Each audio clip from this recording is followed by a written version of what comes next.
ku munsi wa kabiri igenekerezo ya 2026 kwezi kwa mbere umwaka wa 2021 nshuti bagenzi turabaha ikaze muri ano makuru mu kinundi tugira tubashikirize akaza ahanini kubahagaze ku nkuru zikurikira naho ubutegetsi bwa Evariste Ndayishimiye buririmba ibijanye n'intwaro rusangi ariko ngo biragoye kubona ingene bizobishira mu ngiro mu gihe hariko harashigwa mu mabanga akomakomeye abagirizwa ihungabanya ry'agateka kazina muntu ishirahamwe IDHB rikaba ribivuze inyuma y'itogwa rya Reverien Ndikuriyo ku burongozi bw'umugambwe CNDD FDD leta y'u Burundi ngo yategerezwa kugira isoni n'imiburiburi rya kubona ifunga umukenyezi asigwa na Thierry Kubwimana mu gihe ivyo igipolisi kimwagiriza ataho bisabisana n'abagandaguye umugabo wiwe. Mu gihugu ca Centrafrique turababwira ibijanye n'intambwe igisirikare ca leta kigezeho mu gufata uduce tumwe twinyuma y'igisagara c'umugwa mukuru wa Centrafrique Bangui mu Kanyanidonido.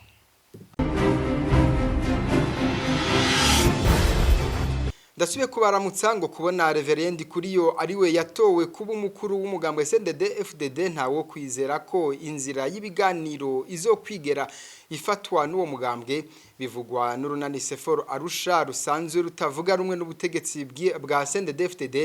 Emmanuel Ndereyimana akabona ko Reverien Ndikuriyo yamye arangwa n'inzira yo gukoresha inguvu be no gutoteza abatavuga rumwe n'ubutegetsi n'ubu ariyo azobandanya kurikira Emmanuel Ndereyimana. Kuvugana abatari ku butegetsi ivyo nuno munsi bo bitangura bashatse ariko bavugana ikirega nejo bundi barabikoze mwarabonye byabaye harabaye ibiganiro Uganda ariko ataco vyashitseko nuno munsi rero murabona ko baranse kuzana umuntu twokwita ngo ari modere barondeye umuntu nyene asanzwe ari muri ya mikazo umwe yica atakinya none umuntu nk'uyo mumwiteze ko ibiganiro nyabaki eka n'ubundi ico novuga mu ncamake ntaho tuvuye ntaho turiko turaja amabi ni yayandi nyene kandi hagire n'abagira n'umwizero na mukeyi nejo hoba ibiganiro ataco bizovamwo nabijya byabereye Uganda abantu bose bari babishize ko umwizero ariko mwarabonye ingene vyaheze uyo yatwara Sena none uno munsi mushaka atwara umugambwe afise ubushobozi bwose bwo kuzimya no kwatsa ikibi canke iciza akaba ataciza kimuri mu mutima umva rero ntaca abarundi twomwitega ko nitureke kuja mu bintu by'ibishobisho by'amasantima nkumbure oya. Emmanuel Ndereyimana akaba ari umunyamabanga w'urunani Sefor Arusha itogwa rya Reverien Ndikuriyo ku burongozi bw'umugambwe CNDD FDD ngo rishobora kuba intandaro y'iyongerekana ry'ihonyangwa ry'agateka kazina muntu mu Burundi ryari risanzwe gibonekeza. Uyo mutegetsi akaba yarazwi cyane kuba ashikiriza amajambo y'amacakubiri cyane ku batavuga rumwe n'umugambwe CNDD FDD. Ishiramwe mpuzamakungu IDHB ritinya ko ashobora gutuma ubugizi bwa nabi bwiyongera. Karina Tertsakian umushakashatsi muri iryo shirahamwe afata iryo togwa nk'abandi bategetsi begereye bari mu bibanza bikomeye kandi basanzwe bagirizwa kuba barakoze amabakomeye mu guhungabanya gateka kazina muntu. Kurikira Karina Tertsakian asubigwa mu Kirundi na Thierry Bigirindavyi.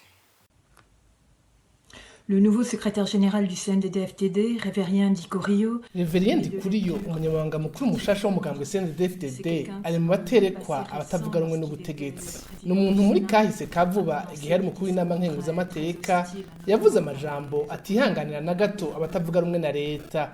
Itogwa ryiwe risa n'irije gutsimbataza ko kagwi kabatihanganira abatavuga rumwe n'ubutegetsi. Yiyongeye kuri Yarengiyome Bunyoni yagenywe mu kibanza c'umushikiranganje wa mbere mu mwaka uheze hamwe na Gervais Ndirakobuca yagenywe kuba umushikiranganje w'intwaro yo hagati iterambere ry'amakomine n'umutekano. Abo babiri bakaba bari bagize uruhara rudasanzwe mu guhasha wese atavuga rumwe na leta kuva mu mwaka wa 2015.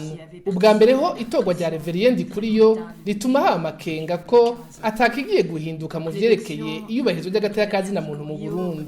Umukuru w'igihugu Evariste Ndayishimiye yaremeye kandi abandanya yemera ko azokubahiriza intwaro rusange mu Burundi, akongera akagira Burundi igihugu kigengwa n'amategeko. Ikibazo aho gihagaze no munsi umuntu aribaza ko azoshobora gushitsa ivyo yemeye mu gihe abantu mwe nabo ari bo bafise ibibanza bikomakomeye kurusha ibindi mu butegetsi bw'igihugu, occupe les postes les plus influents à la tête du pays. Mugati akazi na muntu n'ubutungane ifungwa ry'umufakazi wa Thierry Kubwimana riteza urubwa igihugu cose c'u Burundi. Ivyo yagirizwa ko yoba afise uruhara mu igandagurwa ry'umugabo wiwe ngo ntaho bifatiye, bivugwa na Charles Nditije arongoye umugambwe Iprona utavuga rumwe n'ubutegetsi, akabona ko iryo fungwa ry'uyo mukenyezi yerekana ko ubwo bwicanyi bushobora kuba burimwo bamwe mu bategetsi.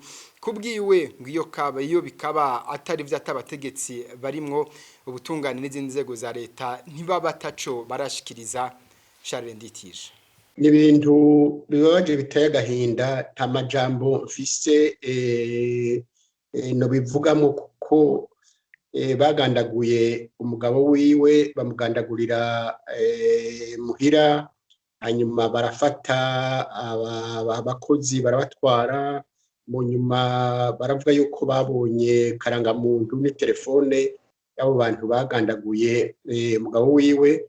Umugabo abo bose aho kubafata baciye bimbira kuzimu, baciye basogota mu mutima, bakora mu nkovu uwo mukenyezi, ukumufata bamwagiriza ko ari we yagandaguye umugabo wiwe. N'urupfu rero no gufungwa rw'agashinyaguro n'ibintu bibabaje biteye ubwoba. Abantu Abarundi bari bakwiye guhaguruka bakavyiyamiriza, abavyeyi, abakiri bato, kuko nta kintu cyo kwerekana cusigura yuko uyo mupfasoni bari bamaranye amezi angahe bubakanye, yosigura yuko ari we yagandaguye umugabo wiwe, bakamutwara bakamupfunga ataburanye, bakamupfunga afise ikibondo c'amezi angahe. Ibintu bibabaje cane. Bakavuga mbere nuko abamwagiriza bagomba ko bamwagiriza babuze ico bavuga, bakavuga ati ibyo ntavyo tuzi kavyo yakoze, mugabo bakabirenga ko bakamujana mu mpimba. N'ibintu bibabaje biteye agahinda.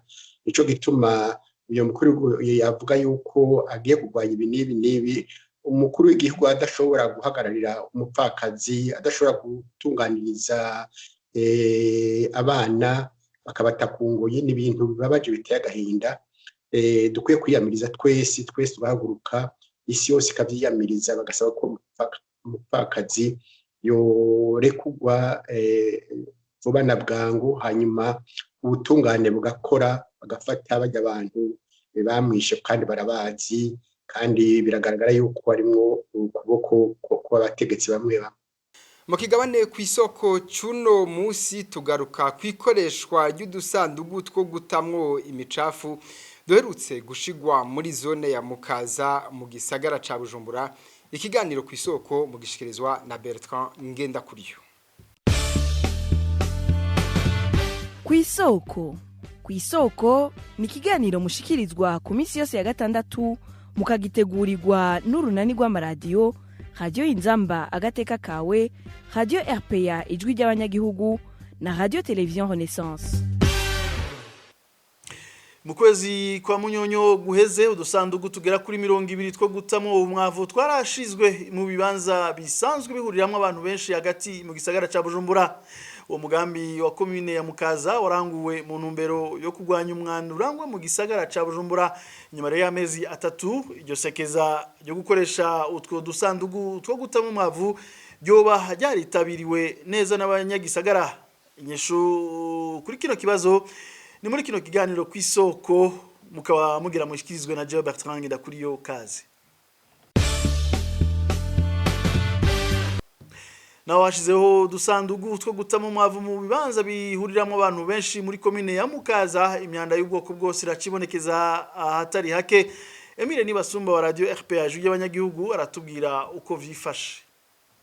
Udusandugu rusangi twagenewe gutamwo umwavu muri commune Mukaza twishe twagaragara kuri uwu wa gatanu aho ibarabara Avenue de l'Université rihurira n'iricamwo amabisi akorera mu Nyakabiga. Agasandugu gahari karimo uducupa hamwe n'ibishishwa vy'inanasi, ariko ntivyangana n'icya gatanu c'ibishobora kuzuza ako gasandugu. Ico gikoresho cyo gutamwo ubucafu kirahari no kwihuriro ry'ibarabara Avenue de l'Imprimerie riva mw'ijabe na Chaussée du Peuple Murundi rica haruguru ya Buyenzi, ariko nta carimwo inyuma y'umutaga wo kuri uwu wa gatanu imbere y'ibiro vya zone Buyenzi. Ico bita poubelle mu gifaransa carimwo utumwanya duke, hariho ariko n'ubundi bucafu bwari hasi ku ruhande. Utwo dusandugu batamwo ubucafu dusanzwe dukozwe mu vyuma vy'ibara ritukura twasa n'utugaragara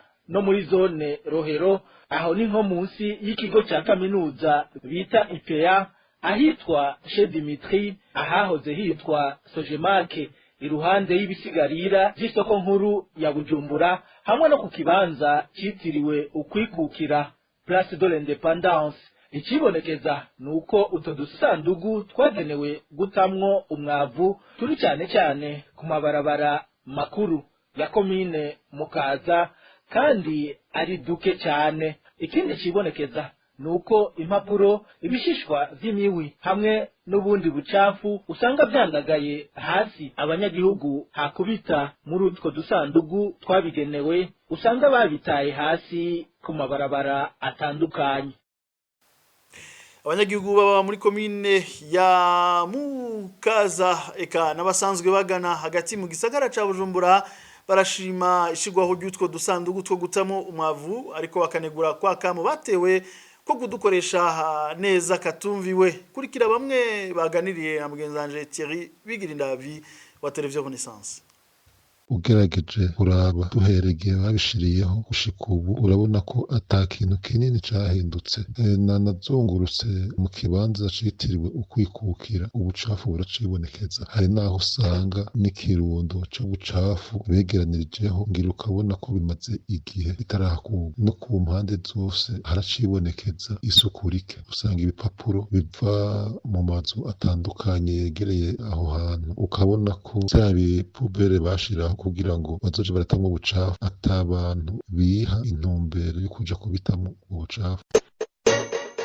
Ego vraiment meri yaragize neza, ariko asha abanyagihugu ntibazi ngene babikoresha, ntibahimiriza abantu babizane ngo babishire ngaho. Benshi abaguza akantu batera bakarira aho nyene bagataho nyene.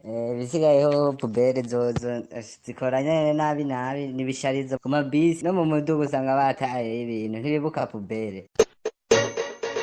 Jemve ndazibona zirahari, ariko hafi y'amamagaze niho aba mu mamagaze nk'amakarto bakuyemwe mw'ibidandazwa nibo bashobora kubishiramo. Sino bajya abantu bajya nk'imbombo canke amajojo ntibagashiramwo vraiment kajya gapapuro kayo, bapfaho bagataye. Tukompaye kera zitaraza na n'ubu zihari, jewe mbona ico kimwe.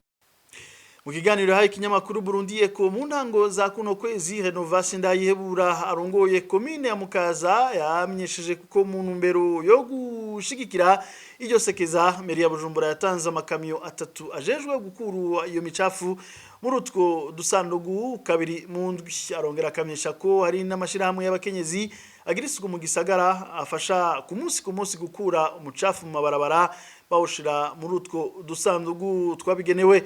Ariko rero kubwa Mamere Sabushimika arongoye shirahamwe Les Amis de la Nature ngivyo bikorwa nibihagije kwigisha no kwama bararika abanyagihugu kujanye n'ikoreshwa ry'utwo dusandugu, nivyo bikwiye kuza imbere ya vyose. Harabuze inyigisho ziherekeza iryo sekeza ryo gukoresha ubwo busandugu. Izo nyigisho rero nizo dusaba abajejwe intwaro muri Mukaza, abajejwe isuku muri Mukaza n'ahandi hose hagiye kuzoja ubwo busandugu, ngo babandanye bigisha abo banyagisagara akamaro ko guta iyo micafu muri utwo dusandugu ku neza y'isuku mu gisagara ca Bujumbura, kugira amazi ntatosagirwe, impwemu duhwema ntizandure, ntihagire umunuko usubira kuboneka mu gisagara ca Bujumbura. Izo nyigisho rero bozicisha mu bimenyeshamakuru, mu maradiyo, na cane cane bakazicisha igihe baba bari mu manama atandukanye. Izo nyigisho arizo twita suivi zoca zitangwa mu rurimi rw'ikirundi, rw'igifaransa, rw'igiswahili, na cane cane izo ndimi zitatu zivugwa muri ico gisagara ca Bujumbura. Muriyumviye ko guta imyanda mu dusanduku twabigenewe bitaraja mu mibereho y'abanyagihugu, ari naho inyigisho zo kubahimiriza zikwiye kwama zihari.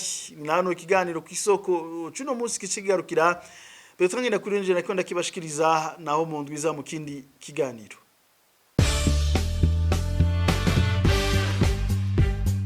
Cyari ikiganiro ku isoko. Arakoze Bertrand Ngendakuriyo nabo bafadikanije gukora ikigabane ku isoko. Imbere yuko dusozera n'amakuru, igisirikare ca Centrafrique gisa nikiriko kirigarurira uduce tumwe tumwe tw'igihugu, aho ni mu gihe ibitero vy'imigwi yitwaje bigwanisho vyagwiriye kugeza ku mugwa mukuru wa Bangi, vyatumye leta y'igihugu ca Centrafrique ishira mu bihe bidasanzwe igihugu, ico bita état d'urgence mu rurimi rw'igifaransa. Abarongoye urwego MINUSCA rw'igisirikare cishira hamwe mpuzamakungu ONU rufasha kugarukana amahoro mu gihugu ca Centrafrique, bakaba bariko barasaba ko abasirikare bongerezwa kugira ngo bashobore guhangana niyo migwi igwana. Tubisibaza Frank Kazi. Kuva itariki 13 Nzero, igisirikare ca Centrafrique kibifashijwemo n'abasirikare b'ishirahamwe mpuzamakungu ONU bahurikiye muri MONUSCO kimaze imisi gihangana n'imigwi yitwaje ibigwanisho itera umugwa mukuru Bangi. Iyo migwi iri mu runani CPC gwifatiye igihugu nka cose ukuyemwo Bangi.